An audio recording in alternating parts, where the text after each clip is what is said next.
Okay, let's do this. Welcome to the first meeting of 2023 for the Effect DAO. David, where's your applause soundbite? I don't have it this time around. But yeah, good to be here. Good to see all of you. I want the paid version one. I'll fix it for next time. But nice. It seems like we have a lot to talk about this time around. There are a bunch of topics. Yeah, for sure. Yeah, it's good to see you here, and Happy New Year, everyone. Yeah, excited for what this year is gonna bring to the DAO. Pretty cool.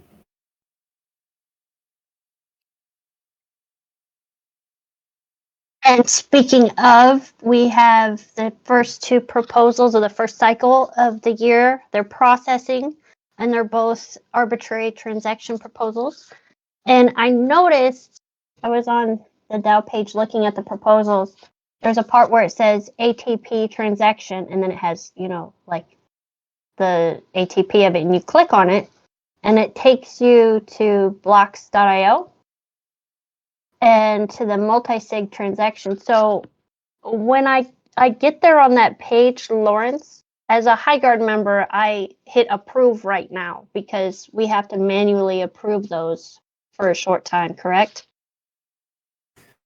Yeah, so it needs approvals from DAO proposal, but I'm not sure if that's up to the. Oh yeah, okay, I see that. Oh no, that's not yet this one. So this one will put the HighGuard in place for DAO proposal submission. For example, the quorum one will increase the quorum, and it will give the HighGuard permission to update the quorum. But I think this will be accepted by the DAO proposal smart contract in the end. So I think your approval will not won't help yet. Agreed. If I'm not mistaken, you can execute it when it gets approved, but yeah, only DAO proposals can approve it for now. Exactly, and DAO proposals is like it's managed by the smart contract. Got it. But like in the future, as HighGuard, when we have to manually approve ATPs, that's what we would do, right? No, I'm not sure if we need to manually approve them. We can manually reject them. I think Jesse updated, so we have to manually approve them. Yeah, right. for the time being. I think it's only because the HighGuard appointed this cycle, so the quorum would just exactly. Because it requires like a manual code to just set the HighGuard the first time around, but then after that we can do the ATPs, right? Yeah. Let me check the effect DAOs, the permission HighGuards. Yeah, I'm just going over the multi-sig transaction.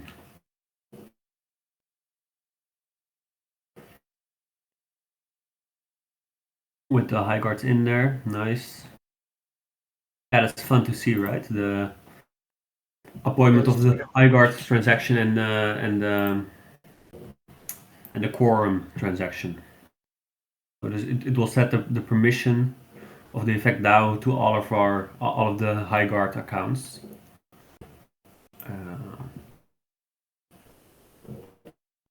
Yeah, maybe Jesse made it in such a way that we have to approve the ATP transactions for now. Yeah, that's how he said he had it. Nice, that's good for now at least. I'm just getting prepared today to make sure I know exactly what we need to do.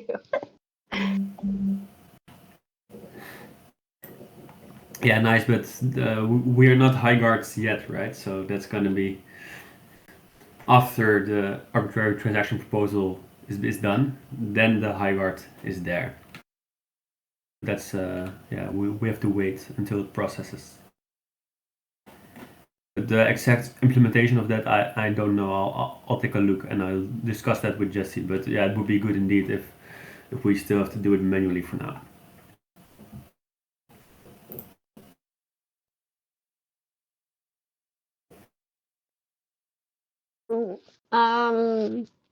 I had one thing I just quickly wanted to put out, and that is it's the new year. We have committees now for the DAO, and I'm ready to get started. And I hope many of you have looked at what I put for a DAO made DApp on the ecosystem regarding validation. It's a big aspect of what I geek out on the network. So I'm actively working on it. And I'll fill everyone in more about that later. I just still have a call out to get some help on what we want to name it. So please take a moment and look in the DAO forum and give your ideas now, because all of us working together were able to find a good name for ClickCat, formerly known as Catalog, from our hackathon and launchathon. So yeah, that's all I wanted to talk about.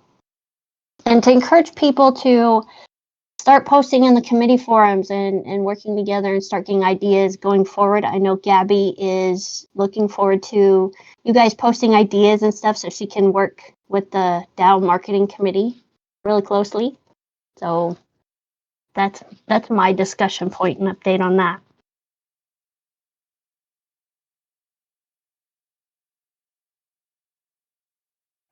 Yeah, nice. So you mentioned you posted that in Discord somewhere? Yeah, and the DAO forum. Oh yeah, nice. Yeah. Where did it go?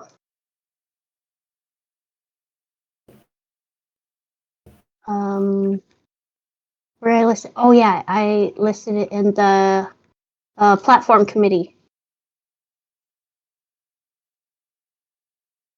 And I still need DAO members who want to work more on the image validation task for the pilot program for validators, DAO validators, to get a hold of me and give me your worker account on Effect Force so I can get you guys starting validating tasks per part of this pilot program.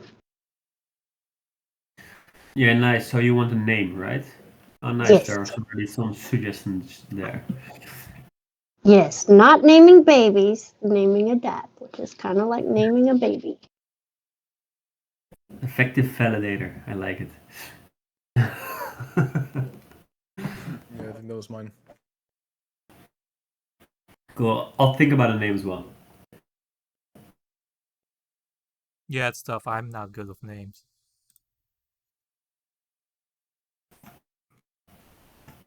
By the way, Rochelle, adding on to your point of using the committee forums a bit more, I wonder if we should kind of merge the developer forum and that as a tech committee forum, because I think the tech committee forum and the developer forum are probably going to be the same stuff. No. Yes, great idea. Just to clean up the Discord a bit more, because less random chat is probably better, just to avoid confusion. Yes, and I would delete the tech committee one, but Jesse's amazing post is in there about ATPs. So how about, can you copy his ATP post? I think we have it. Shoot, we have it linked in some DAO stuff. Oh, I see. It's linked in the DAO blog, which I can update later. Okay. So if you copy it over to the developer one, and then I'll just take that link when it's copied over there, and I'll update our blog post so nothing's broken, and then we can delete the tech committee one. Yeah, it's a great idea. Yeah, I agree. That's nice.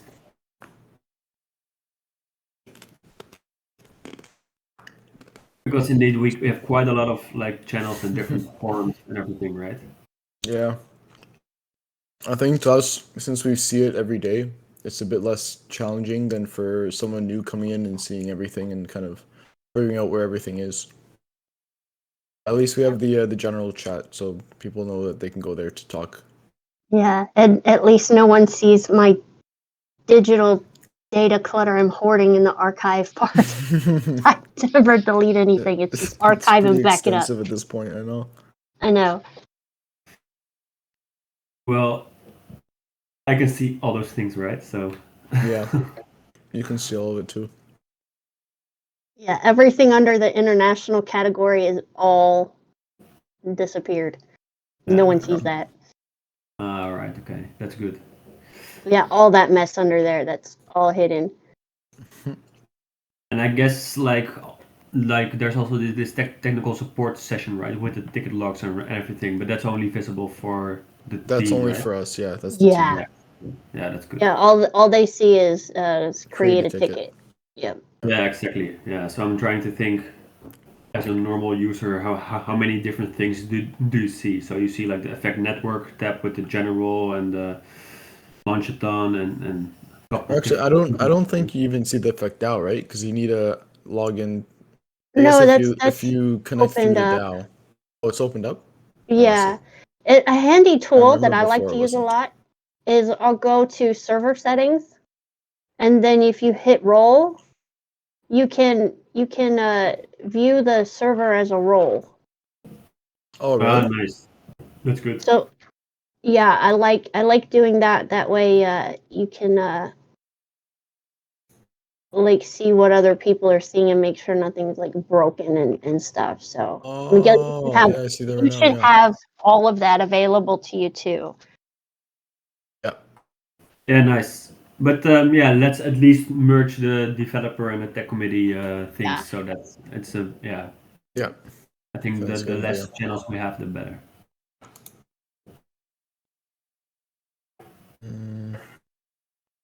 What's this? Yeah, okay. I don't know, I know it's a bit late. I was in the middle of something before I came in, but I saw that Jesse posted something earlier about some other topics in the DAO to talk about. Do we talk about any of those yet? Oh, not yet. Not yet. Okay. Nope, I was just copying it over to the agenda. So perfect.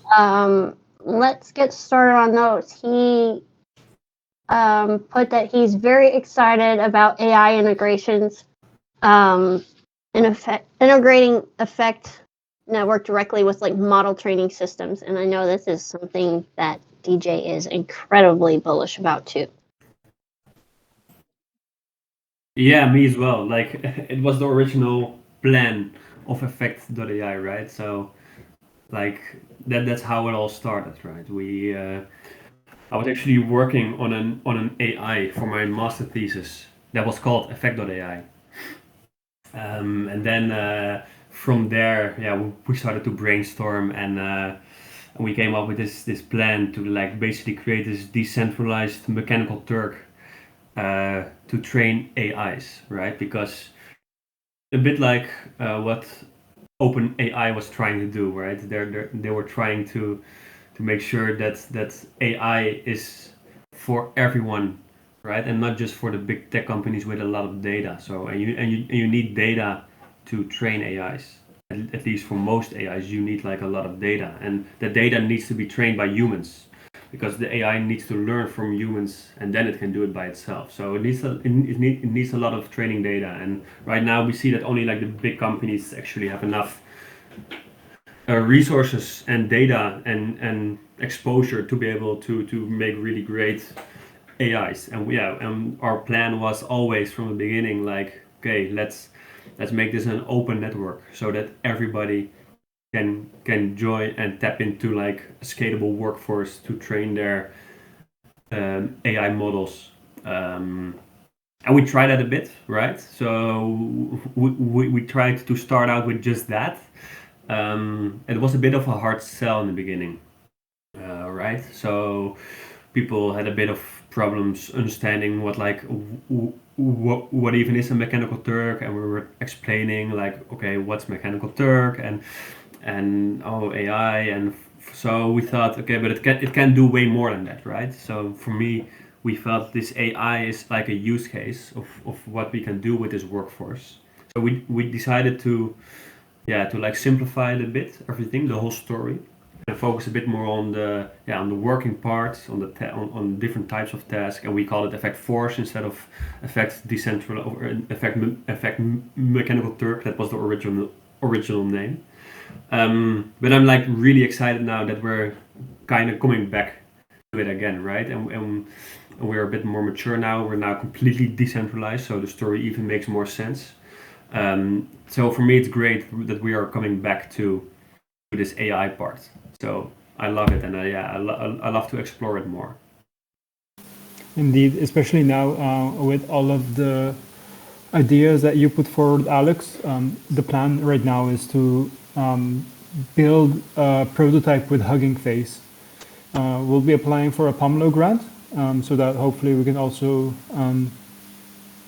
sustain the development of this, like for 2 to 3 months. I think we should be able to create a pretty decent DApp within that time, with all of us here, and really push forward a prototype and show the deep learning community that we can add a lot of value to their existing data sets. So for now, the use case is going to be just to take a simple Hugging Face data set and add 1 extra row and create a nice little interface for within Effect Force to create that.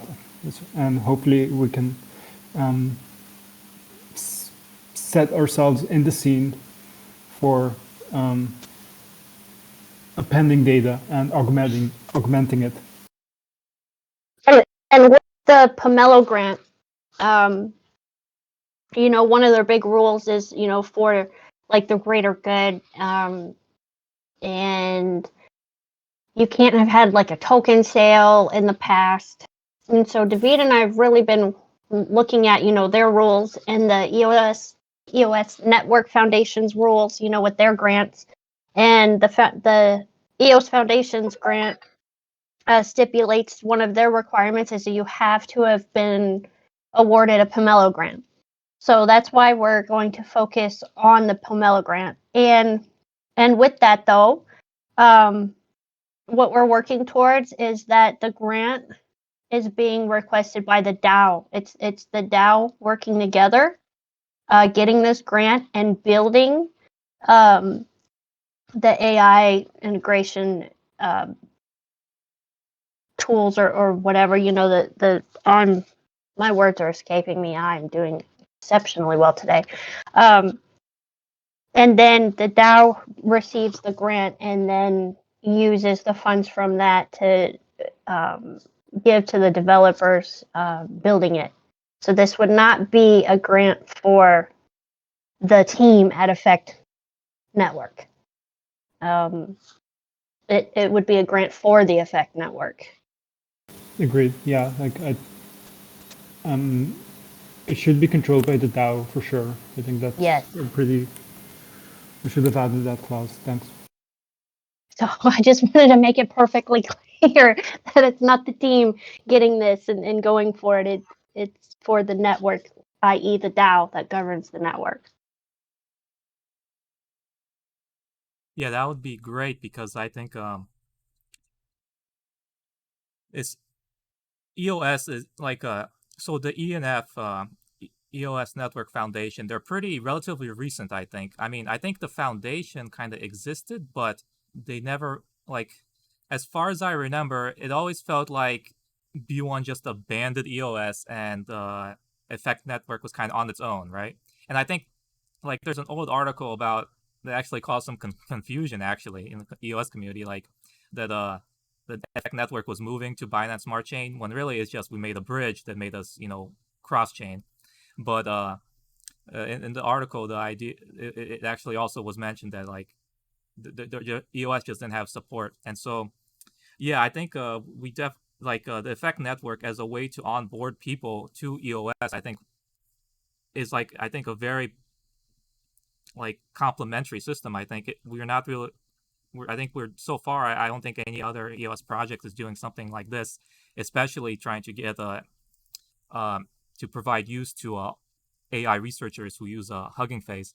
And that's also like I think that's a great idea because there are plenty of like image, like there's data sets of where there are images and then summaries of that image, and like or ratings of like they have humans that rate say a subset, and with this precise app that you're building, we could have like an easy tool for them to rate 1,000 images out of the whole set and uh, see if that like corresponds to their ratings and stuff like that. So I think it's definitely a tool that could provide some use, and hopefully the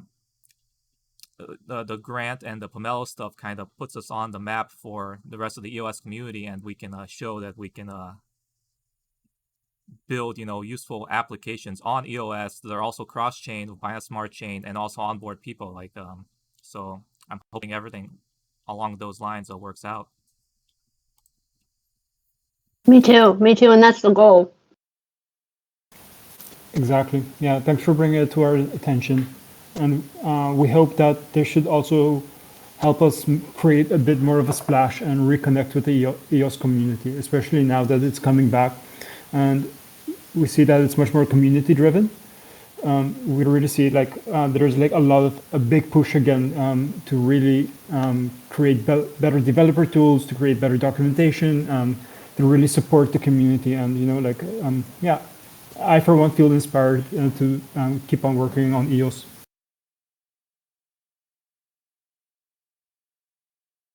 I think so as well. And OpenAI, thank God they're open source, even though Microsoft is kind of trying to court Well, they're them. not really and that open source. No, not too much. Not But compared to how much they pledged they would be. here's my issue with like their thing. Their AI model is great. Its tool is great. Everyone's in love with it. Everyone's using it. But I see extreme flaws. Like take for example, there's people having it write a blog post. They're like, write a blog post on this topic. And the thing will write a blog post on that topic. However, it's just going by all the information on the internet from 2 years ago, to make that blog post.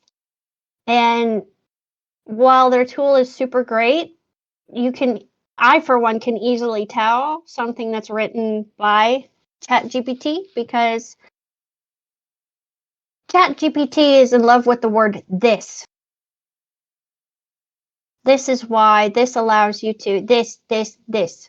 And anyone who uses ChatGPT to write a blog next time, over the next 6 months, if you guys read lots of blogs and tech topics that are kind of like a little broad, general, watch for the word this. And we still need humans to look at what stuff ChatGPT's algorithm has made and then make corrections to it and feed it back to it to tell it, no, you can't start a sentence 3 times in a row with the word this. It's still not there yet.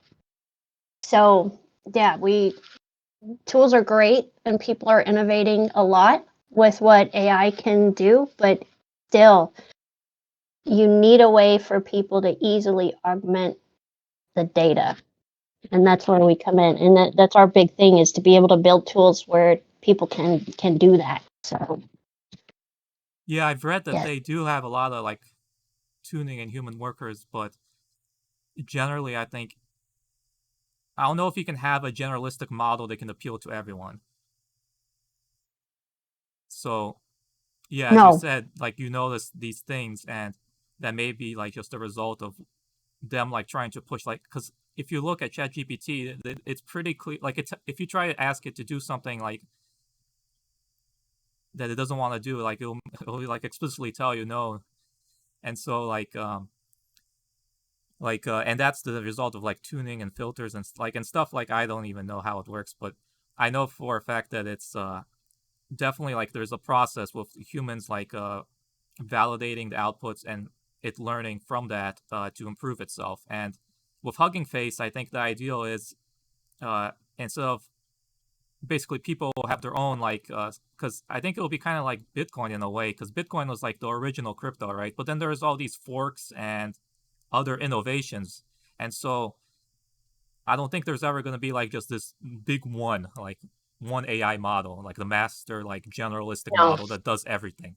I think there's just going to be just a torrent of all sorts of specific models that are great for some specific thing, and maybe you can kind of like create this program that uses them all, and that kind of will be like something that passes the Turing test or whatever. But I think with all this, as Lawrence was talking about, this will definitely require human workers to build the data sets and also validate them.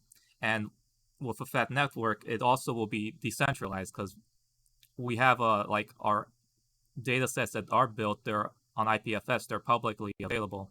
And I think that's and with Hugging Face, it's the same case where it's all publicly available as research information.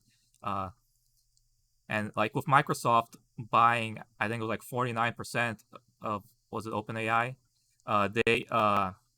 It's basically a megacorp. And I don't know, like I think it's definitely going to be something that's going to be hotly debated and controversial in the future.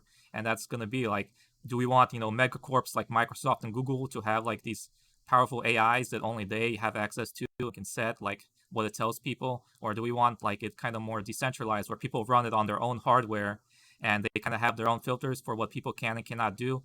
And it'll be kind of clunky compared to, like a centralized thing, but people will have control of it, So that's going to be like a major theme in the future, because it was only just 4 months ago that Stable Diffusion came out, I think. Like, it's growing fast, right? Like, it's just blowing everyone's mind. So I think 2023 is going to be like a massive year for it. Indeed, I think and so with too, the year and- before as well, with the Hugging Face models, with being able to generate a sentence of text or a small paragraph for you, and then all of a sudden now being able to generate a whole article. It's going quite quickly. Yeah. And with all of this, what we've been talking about, with the Hugging Face stuff and tools we can build, it also made me look back at our original white paper, the only white paper we have, and really pay attention to what Lawrence, you guys came up with the smart market. And part of that is still really relevant. Do you remember? Yeah, of course, I remember. Yeah, I agree. It's still, I would still love to explore that further at some point down the line. But for now, I think it's still good to focus on this first step, right? Yeah. The first step of Well, technically, a smart market would be possible on the FAC network. It's just you would just have a program reading the tasks coming into a campaign, right? Yeah, sort of. That's then like the AI is being mimicked by a human workforce, basically, right? And that's definitely possible. But like the smart market is like an decentralized marketplace where people can share AIs, for example, or algorithms in general, and those can be an AI, but that could also be that there's a human workforce attached to it, like an effect force task attached to it, right?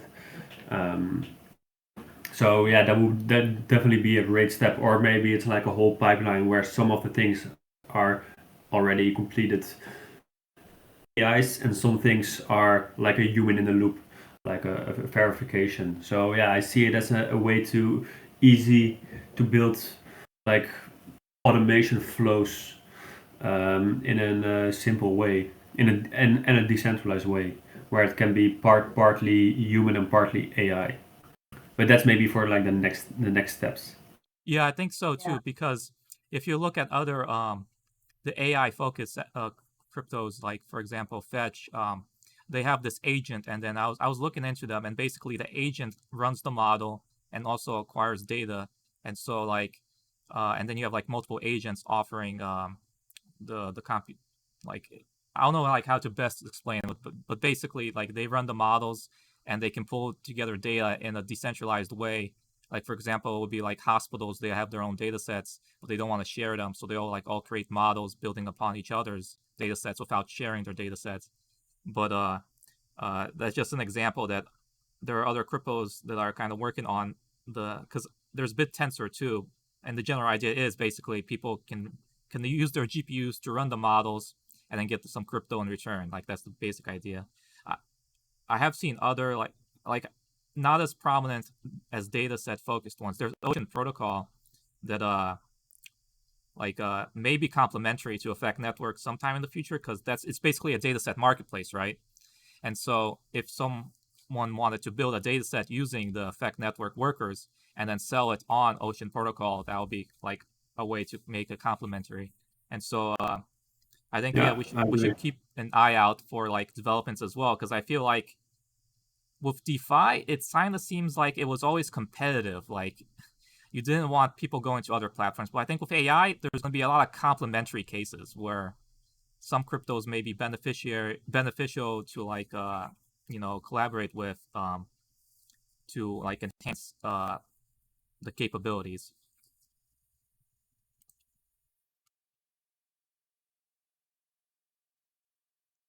But I think for now, like Hugging Face is the main priority, because they already have all the data right there, and adding that data is going to be really useful.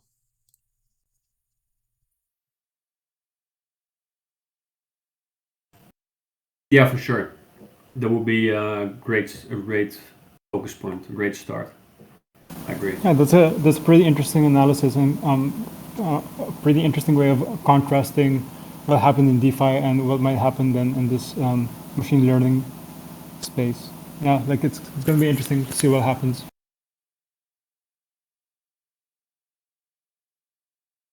Yeah, because with machine learning, you have our data sets, like human workers. Then you have the models, which require computation to create, but they're like these big files, right? So you need like storage and a place to sell them. So there's other storage type cryptos. I think that like literally storage is one of them, I think. And then finally there's the compute. So yeah, it's kind of like all of that you envision in your original white paper, but like the scope is pretty massive. I don't think it would have been possible to really build that all out, because it's like gonna be like I think it is gonna be like the decentralized AI is that's what was envisioned in the original white paper for Effect Network, but it's kind of like we're still on the first stage. Yeah, indeed, the scope was way too massive, but I like that they tried to dream big. And the dream is still there though. But it's good to that we focus first on this first step, which is already like a massive improvement and a massive thing. Of course, if you have like a decentralized, scalable workforce, there's so many possibilities with just that alone, of course. So, but of course, the dream of a decentralized AI platform is still there. Speaking of, shall we move on to the next point? Developer bounties. Yes. Yeah, So of course, I have to leave in 2 minutes, so I'll but just continue, and if you need something from me, then maybe now is the time. But I think I think David can just talk us through the next step. That's right.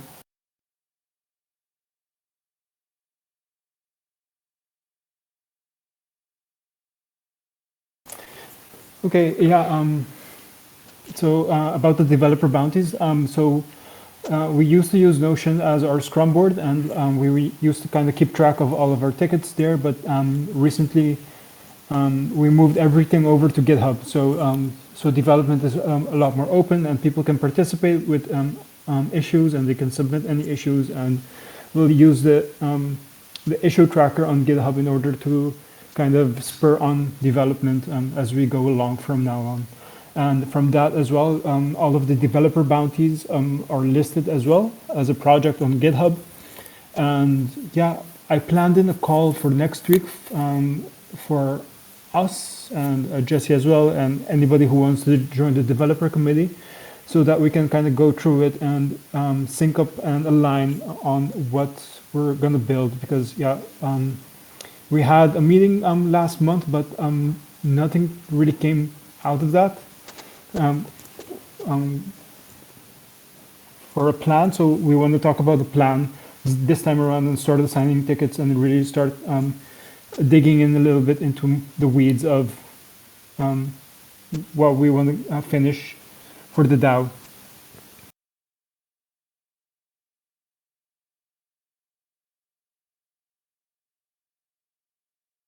And also what this means is, and I put it in the blog post that we released for our milestones for the year, made a big point that we're developing in the open now. So it's all going to be open and inclusive. So DAO, non-DAO members, any developers, they'll know exactly what we're working on. And the tickets and everything will be out in the open and public and claimable by anyone who wants to do it.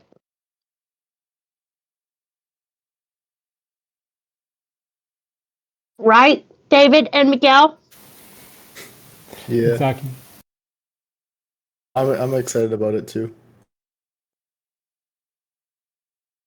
It gives a lot of the new developers something to look at instead of like a bounty board that was a little barren after the main things were completed last time. So definitely a great move. Because someone was hogging all the tickets, right, Miguel? Oops.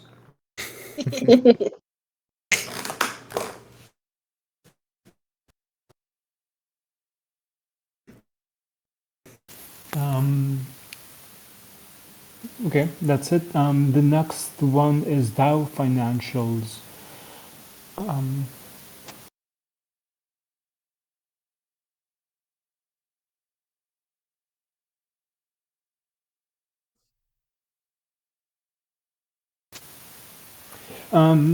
So yeah, I wasn't completely aware of this, but apparently Jesse has been working on reporting the transactions of the DAO in a more systemic way instead of, and he also wants to create an automatic process for the funding cycles.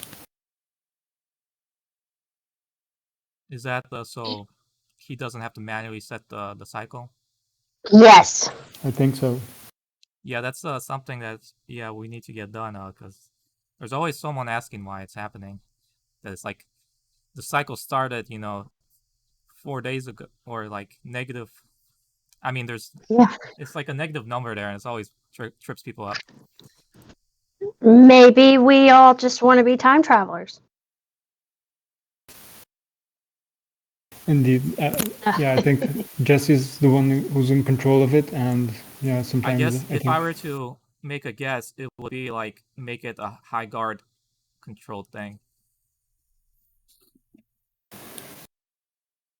So instead of him having to sign a transaction, the high guard does it. yeah, I like that. Something like that, yeah. I was thinking of having some kind of cron job to do it for us, where there would be a server somewhere, and every 2 weeks it would run then a little cron job. That would be this. centralized though. Yeah, indeed. I also don't like that about it. But I mean, there may be like, I know, doesn't EOS have like a timer functionality? But it's kind of like unreliable, I've heard. Yeah, it is. The one of the pains though is like when you put up a sentiment proposal and you ask for 100 EFX back, your cost for putting up the proposal. Jesse also has to manually send the 100 EFX to the wallet from the DAO proposal thing. So there's a lot of really? manual That wasn't work. automatic? I don't think so. Oh, then, that I really know it's should part be. of. Yeah, I think it's. I'm pretty. Don't quote me on it for certain, but I know there's a lot of manual stuff like he has to do every time a cycle starts and ends and all that. So I know he's looking to really get it in an automated way or a more decentralized way for this to go. Yeah, it will definitely have to be done because if you ask for a grant while he has key control of the DAO, then it's gonna raise a bunch of questions. And so yeah, it'd be best if it's done before the grant's time. Yeah. good point. And I know. Haven't thought about that. And speaking of that too, it's the DAO financials. It's also like the token financials. There's been a lot of talk, and thank you so much for helping out with.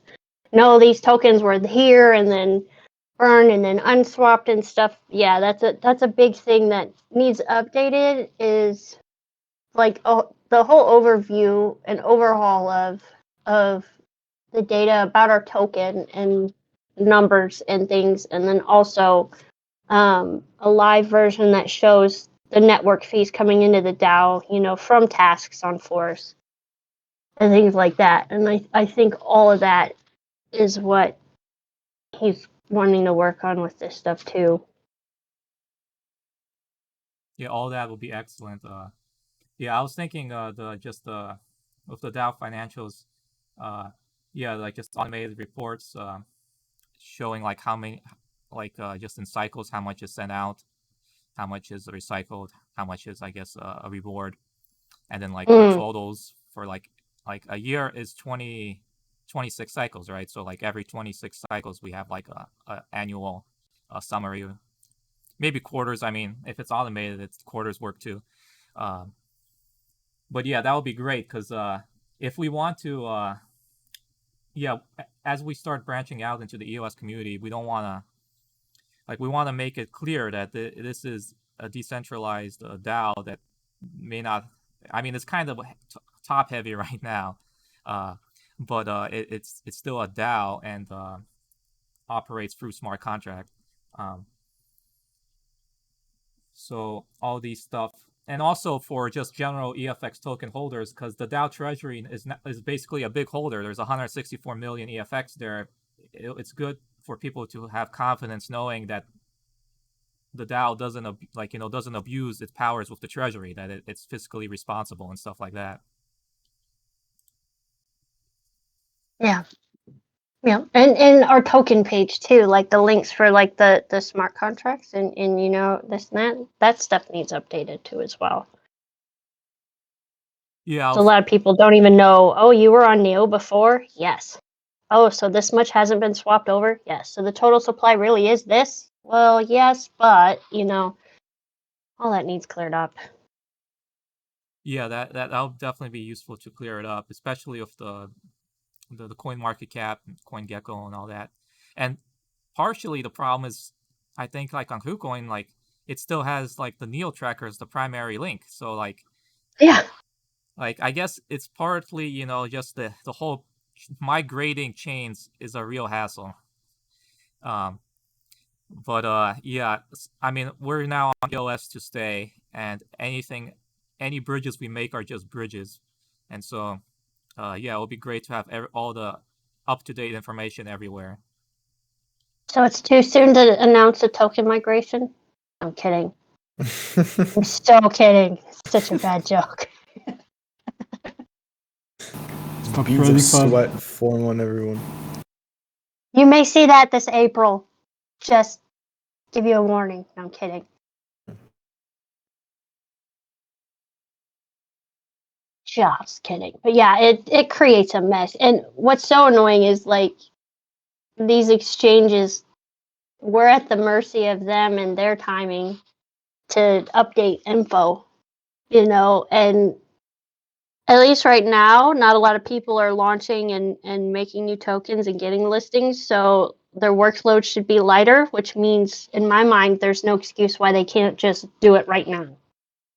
So, but I think if we get our info pages updated and stuff, when we go yell at them again, hey, update our stuff, look here, here's all the info you need, I think it'll be easier for them to make those changes if they can see all the info they need readily.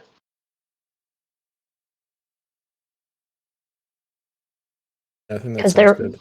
There are forms when you ask for changes and updates and stuff, the forms that you type in on their websites, they're only so many characters long. So it's nice to have a place to link to.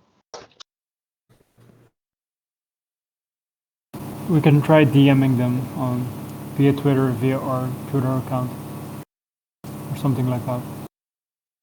Oh, you should get Blue too on that account. A Twitter Blue on the effect, yeah. Is it Blue or is it the other one? Navi tried going for that. Sorry, Miguel? Or was the Twitter like gold or something? Oh yeah, for maybe companies? gold actually. Yeah, good idea. Yeah, but actually, I think Gabby was saying something about crypto accounts, or was that no? I think that was just Facebook. Something about crypto accounts. Like them not really giving it easily to crypto projects. I'm not 100% sure on that, so don't quote me. But definitely something that we Well, should look at exchanges getting. get it, so Well, there's Twitter Blue for business. Now, the gold for business, that's being rolled out only to like select businesses. oh yeah. Oh, But there's any blue for business can. businesses. Yeah. Oh, okay, then yeah, that one should be the one. Yeah, I see CDC has blue for business. Verified account, yeah.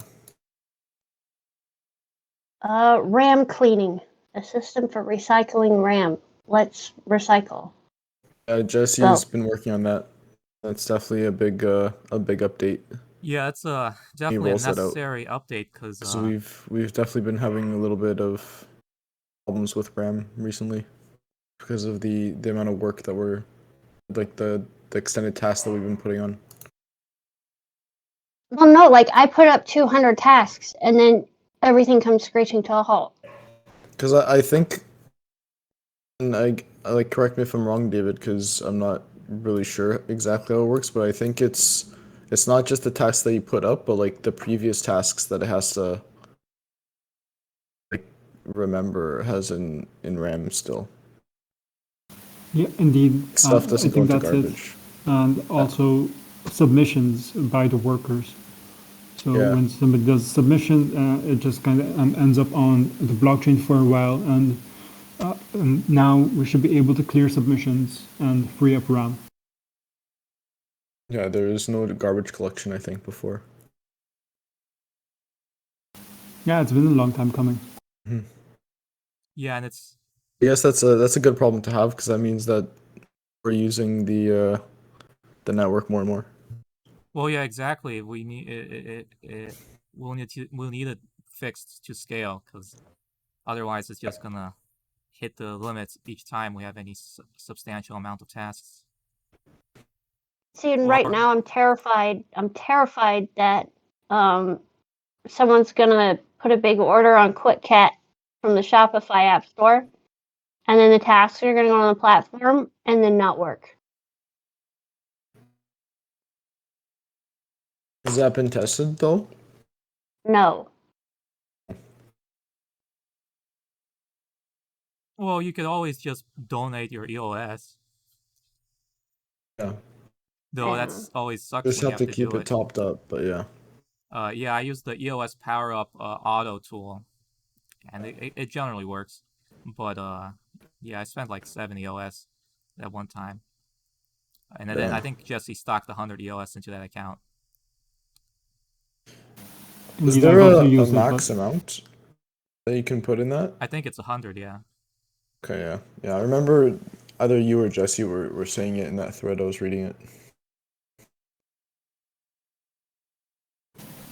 I've also used it in the past, and it's a bit tricky.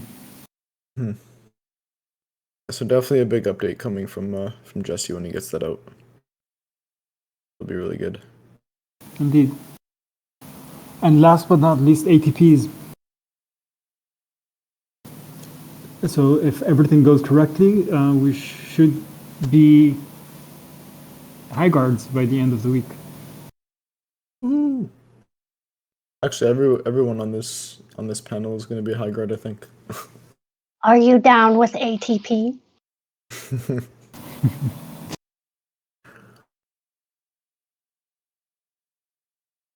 Also, correct me if I'm wrong, but I think we were saying before when the high guards get initiated is it now every cycle we approve or disapprove of the proposals, or how does that work again? For the Remember. time being, once we're all assigned on the blockchain, for the time being, we will have to manually approve ATPs. Okay. So if an ATP pops up, we all have to manually approve it for now. I'm trying to find where Jesse wrote that down. I was trying to look for I it think too, that was and in I the couldn't find it. proposal itself. Yeah, at the very Mm. bottom of the proposal it says it. Okay. Yeah, I think that was in response to my concerns about potential the quorum issue is being dealt with, but even if and we also have stake age actually, so that helps also. Like you probably need, because the new quorum was 1.5 million, and I think with EFX you do need actually 15 million EFX initially, because it's only one if Yeah. you stake it like at 0, and so you accumulate stake age. So, and the other thing is, this is something that hasn't really been explored, but if such an attack happens, we would want to be able to punish the attacker. There we go. Let's take their stake. Take the stake age. I don't know if that's in the Constitution, though, if we'd have to add it, if that's the case. Yeah. But, Well, Constitution needs updated too for the High Guard election and recall and basically, all I'm that thinking stuff. is drafting, I guess, an excessive amount of proposals that are not intended to be voted on by like the broader DAO, and just trying to slip them in with like just their support. I don't know how we'll have to word it, but I don't think there should be really any other punitive action except in the case of trying to abuse ATPs, because that's like a real like that's just like something that can really screw us over. So there needs to be like a punishment for failure to discourage any attempts. Yeah, So that makes how do we sense. slash a What do we what? Well, because you know how David and like being a node, like there's slashing and stuff like that. Is there like an equivalent action for this case that's like slashing? I think that's what you mean, right, Alex? Where if you behave in a certain way that goes against how healthy the network is, you get punished. I don't think we have anything implemented at the moment, but I do think it would be a useful feature to have, where we as the High Guards can then, or we can create a proposal and Yeah, we may. the community can decide to slash somebody. Yeah, we may do it that way. Like maybe it could just be it's just something that came to my mind. It's nothing I think that's urgent. It's just it's just like we do. Like I guess maybe I'm just like a cynic, because I always think about how malicious actors could abuse some sort of system, and so with the ATP, the quorum helps, because then they will need like so much NFX. The only option that could happen is if someone gets compromised, and then if they're compromised, for the time being, approving the proposals I think is fine. If it's just 4 that need to approve it, I think there'll always be 4 available because it's a 3-day period we have, right? That's the intent, the processing period. Yeah. I don't remember how long it is, but I'm imagining that we'll have a list of template ATPs that people can create any cycle, and then one of them would be, for example, slashing and or blacklisting a particular account.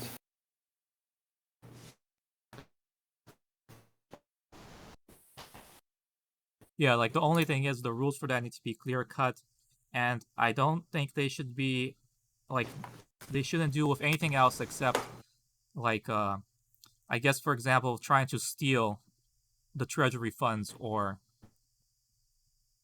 I guess it's hard to explain, like, because we don't want to make make this out that the High Guard and DAO can just strip people of their funds with majority rule, right?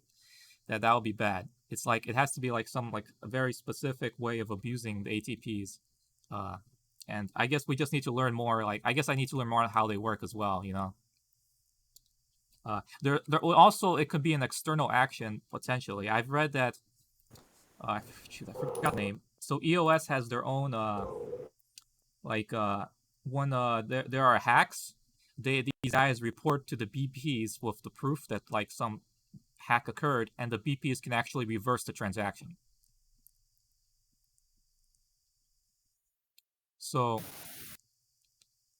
that may be like something worth investigating as well. Or But if it's just some kind of action that prevents them from ever putting forward another ATP. oh yeah, it may be a better idea just to ban people from submitting a proposal. That may be the safer way, because like if we're seizing funds, it kind of creates like Yeah. a slippery slope, even though it has happened before with the one time an account was compromised. But it's still like it makes people uneasy, and maybe it's better to just ban people from like if we ban them from voting on proposals and also ban them on submitting them, then they can't participate and they have to leave. And so I think this at least prevents them from I guess it's just a tricky problem. I don't know if there's like the best solution yet, but I do think you're coming closer to a solution though. Like maybe like instead of an outright ban, like it would be a ban of a couple of months, for example, where like people would kind of get stripped of their powers for a bit until they prove themselves in one way or another. But indeed, like I do think it's necessary to think about bad actors in order to make sure that nobody compromises the network. It comes with the territory. Would be maybe where you would do the timer thing on EOS and restrict it to submit proposal and vote. Because you got to think about it in actions. I have an idea. What if we could scale the proposal fee? So your first proposal is like 100 EFX, and then like your second is 200, and then after that it's 400 and 800, 1600. So that way, the first few proposals are fine, but if you want to spam, you would have to have lots of accounts, I guess, and that's kind of like a tedious. But when you submit a proposal, even in draft form, and it's not assigned to a cycle yet, we have DAO members that have like 6, 8 proposals in draft. So that would also ding them as well. Oh, that's true. Unless you Shouldn't it reset be it like per cycle, though? every cycle or something. Oh yeah, per cycle. And shouldn't it be proportionate to how much the proposal is asking? What's going to calculate that? There's no back end. The ATP may not even ask for like, I don't know, like it may just like be a cent. Yeah. Great things to talk about in the developer meeting that we have coming up. Indeed. Yeah. Network security. Yeah, for now, Network I call it security. just something to think about. I don't think it's gonna like happen in the moment. At least we'll be able to be aware. Like, we'd only like it would have to be a big account, or they would have to have 1.5 million worth of NFX. So, I think we would have time to think about it before it's really a possibility. Because by the time that happens, the DAO will be much more centralized and bigger, I think. Yeah. It's good to think about it now. And on that note, we are at an hour. I unfortunately can't stay over. Yeah, I also need to leave in a bit. That's fine. We'll have the developer meeting is next Tuesday, right, David? That's right. Okay.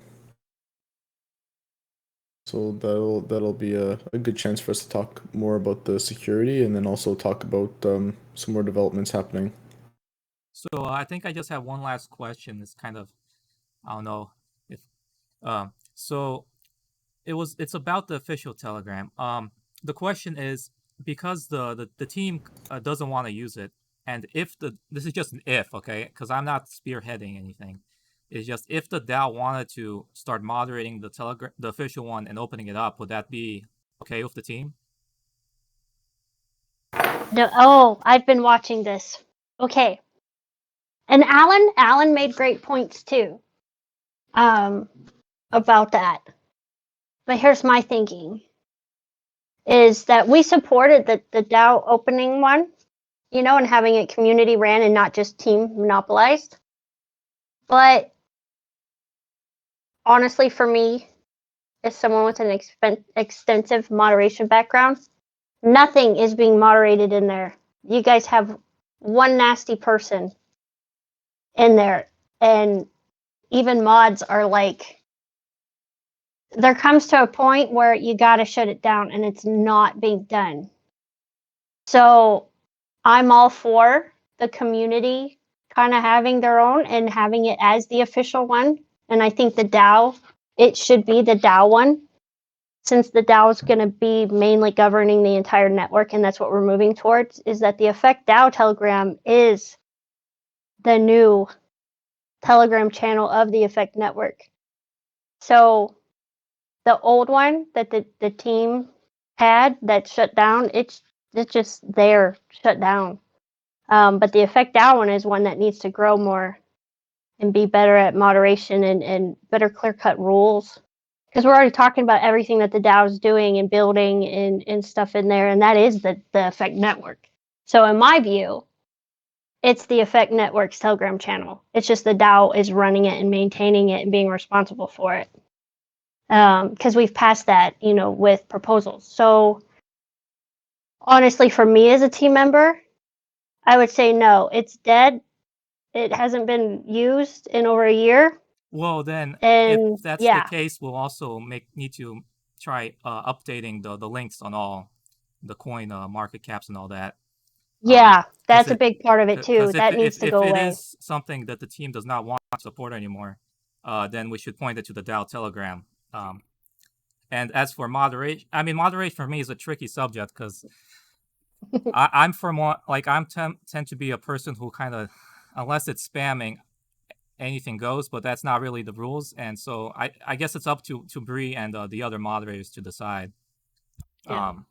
I think if it's just one guy, it's like, the thing is, if you delete a post, then some people think like, why did you delete it? Well, you're trying to hide, and like, it's nothing is being hidden. His arguments are just flawed and not making sense. So it's Exactly. And I had counseled Bree and like the others, you know, when they were forming it, and the consensus was made that if someone was in nasty and not listening and just staying on and on that same old stuff, that they would just mute that person. They wouldn't ban them or kick them or get rid of any of that, but they would just mute them, where they can still read along, still be involved, but they just can't spew that stuff anymore. And for me, as someone with a moderation background, it's not good. And right now, it's showing me that the DAO community is not good at managing it. And this is just on a very small scale with one angry person. Well, I'm not sure if yours is necessarily the best either, but Oh no, it will be good I'm for the not saying. DAO to I guess figure it out. I guess. I mean, as long as we kind of become our own separate entity, right? We Yeah, I don't know. I guess it's just something that will be learned over time. Exactly. Like as you said, it's just an experience building thing. Yeah, and you know how I see it is the Effect DAO Telegram. That should be the official Telegram of the Effect Network, and it's starting to. I mean, the DAO. Well, look at us now. We're starting with our committees and our focus groups and starting to actually do things that control the network, that advertise the network, that do all these things. You know, we're getting a grant and stuff. So how I see it is, why take over an old channel that's already been closed for over a year? No one's really paying attention. Most of it's just spam bots that are coming in there. They're all spam accounts. I look at them. Yeah, and I think the others are just people go, on the main coin listing sites and click the Telegram. So Yeah, and that stuff all needs updated too, and that needs to be taken away. And yeah, the DAO one needs to be listed on there. yeah, So so if the DAO's listed there, then I don't think there's any reason to kind of revive that channel. no, So I think that Yeah, covers the my DAO question. in that case will become like the main Telegram used to contact like people in effect. Just talk about effect stuff. yeah. So yeah, I see the DAO Telegram. It's got some growing to do. We need some good mods, good rules in there, and then it can take off once these coin places update stuff. So, and then there's parts of the Discord server that are going to be taken over by the DAO, maintained too. It's switching everything over to the DAO from the team. It's part of building the DAO bigger than ever before. So, yeah. Wouldn't it be easier to resurrect the old channel, give it over to the community instead of changing it on CoinMarketCap? But it's so outdated. Everything in there, all the messages and all that junk, it's just outdated, and it was completely toxic.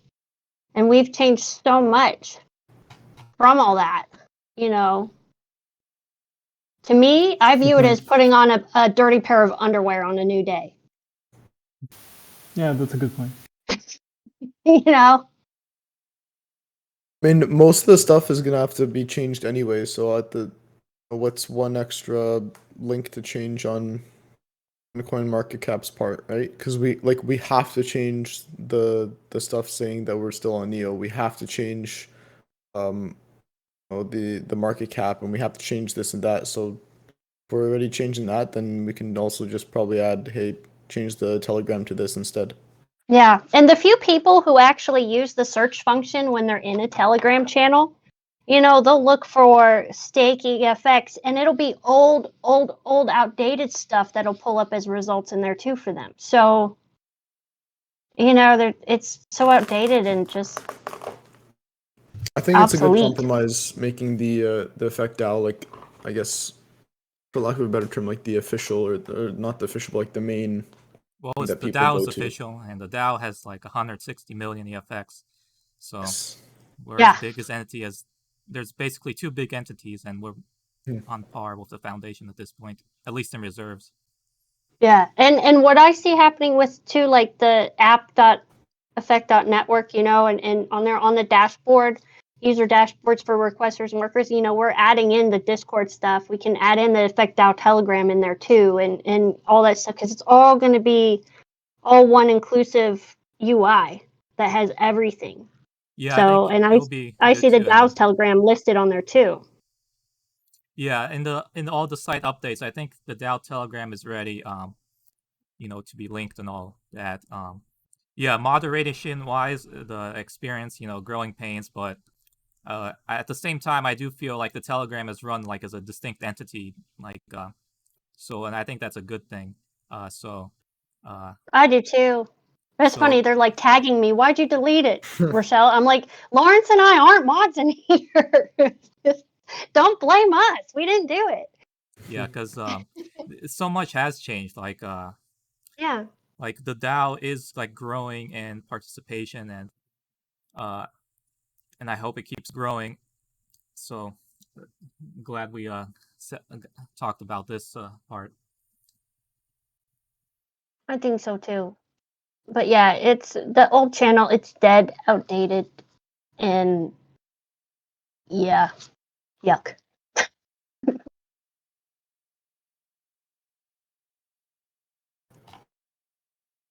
Good riddance.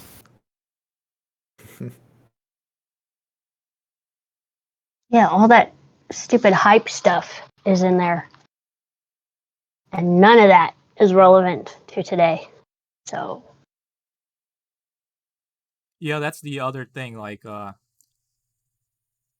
basically, at this point, we have to prove ourselves technology-wise. There's no other option. We can't overhype. We just have to show the working stuff, right? We have to wait for the Yes, walkthrough. yeah, and that's a Exactly. big part of also too why people are like, when's the updated roadmap? Where's the updated roadmap? The blog that was published today, speaking of team comings and goings and the whole roadmap, there is no roadmap. We touched on it in the blog. It's milestones and it's projects and things in development, like current projects, and this is what's going on. And it's too hard. It's kind of doesn't work right to have a roadmap. In Q1 we'll do this, this, and this. Well, it's a collective effort with the DAO and the team together, and the DAO having a big part of doing these things as well and being actively involved in these items as well. It's kind of unattainable to have a roadmap, because it's not just us building and producing anything anymore alone. Us as in the team. It's being shifted to the DAO doing all of it. And so, yeah, there's not going to be a roadmap, but everything is going to be like, look, this is what's actively being developed right now. These are the things, and hey, look at all the stuff on GitHub. The development on GitHub. Join in too. Yeah, that would be everything's very open. important. Yeah, like basically what features are being developed on right now, something like that, and Exactly. and then news when it's completed. So yeah, so it makes better sense to do it this way than do a roadmap like brand new startups do. Breaking it out into different quarters, and that doesn't work for us anymore. yeah, And that doesn't give a good picture of what's going on. So this, I think, is better and more open, what we're doing.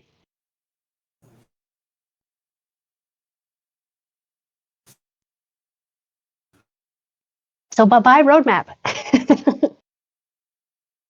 Hello, milestones and active projects. Yeah, I like that. It's also, and the theme of having a team and like working on that instead of just a very active deadlines.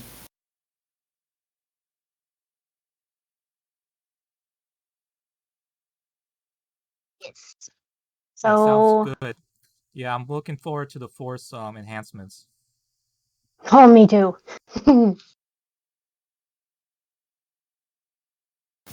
Indeed. And There's as still for just a couple of outreach, bugs that I want to work on. For example, the reservation not found bug. That one is like really being annoying for everybody, and I want to get that out of the way and then like continue working on more features.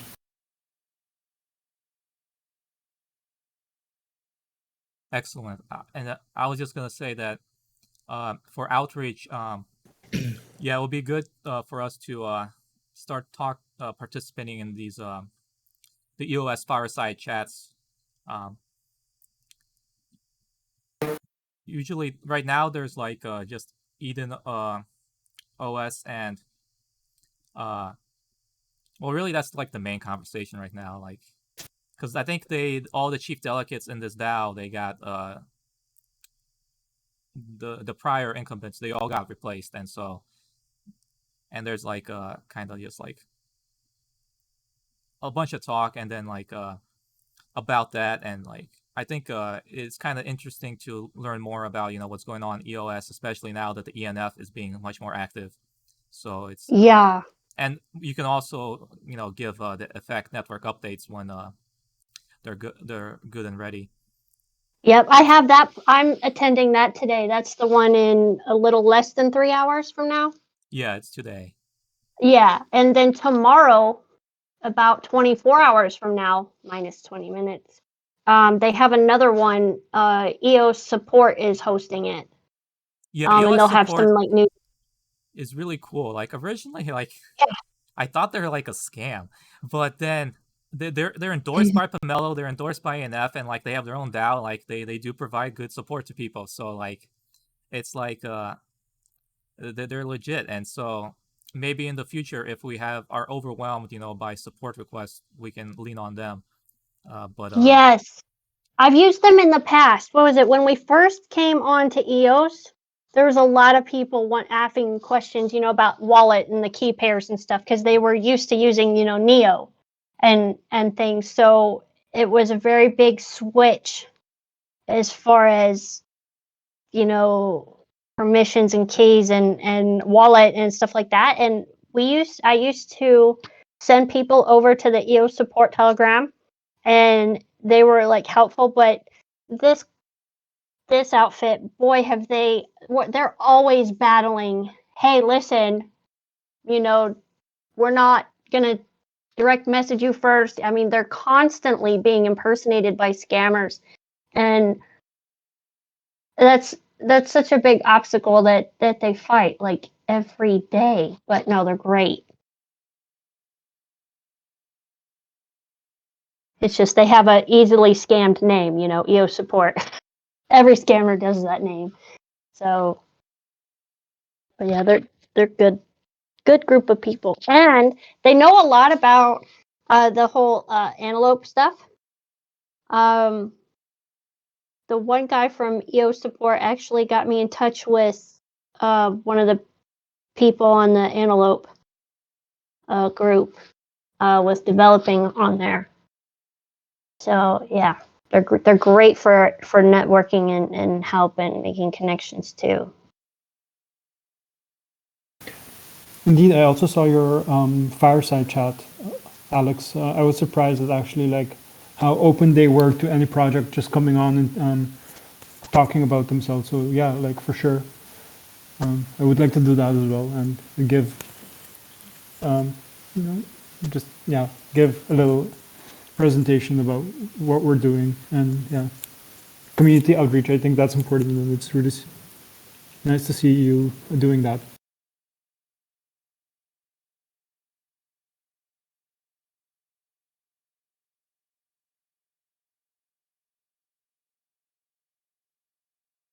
Well, cool. Well, I'm going to adjourn it. I have some other work to do before I join in on that fireside chat later. So. Oh, cool. Right. Send the link through. Like hopefully I'll still be awake and I'll be able to catch up on it a bit. In shoot, I forgot which thread it was. Was it the ENF Network Foundation thread? I'll post it in general chat again. All right, then I guess I'll see you all another time then. Yeah. No Thanks. worries. See you later. And good luck, Rochelle. See you guys. Thanks. Oh, here, David. I just messaged you the link to it. Sweet. Thanks. Bye, everyone.